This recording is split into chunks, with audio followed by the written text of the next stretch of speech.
I don't want to be a slave to my email, but at the same time, I also don't want to lose a great vacation buzz because my inbox has, I don't know, over 5,000 messages waiting for me when I get back to work. So first, apologies to family members and friends when I do take time off here and there to just maybe monitor my inbox. But as a business owner, entrepreneur, someone in the public eye, I have to tell you, I get thousands of emails a day. And you might ask, can I possibly run my company without being crushed under the weight of all the email? Now, over the years, I've learned that you need to give your old email box a good cleaning with programs like Clean Email. And we've got some information on our website about how it works.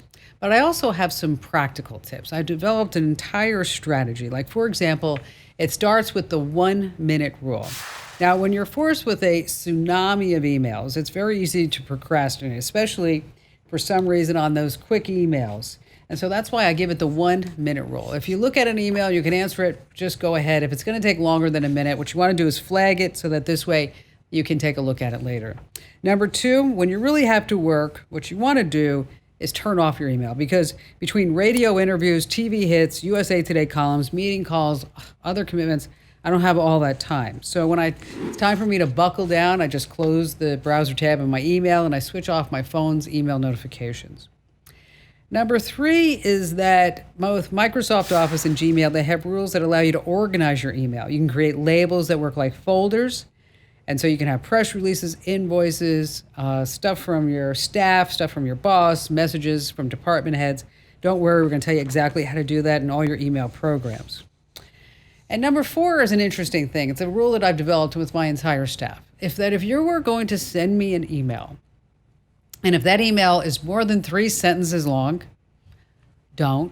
please don't. Do not send me one of these long emails. I'm just not going to read it.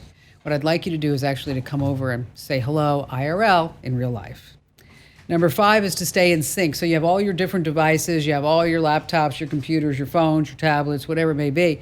And if you want it all synced up so that this way when you open up an email on one, you know exactly what's going on, and vice versa, you send one, that's also in the sent folder on another device. We've got all the tips that you need to know how to do that too. Hey, thanks for watching. Now, a few things. Don't forget to click the like button and also subscribe to our YouTube channel. And for more digital know-how, check out all these other great links.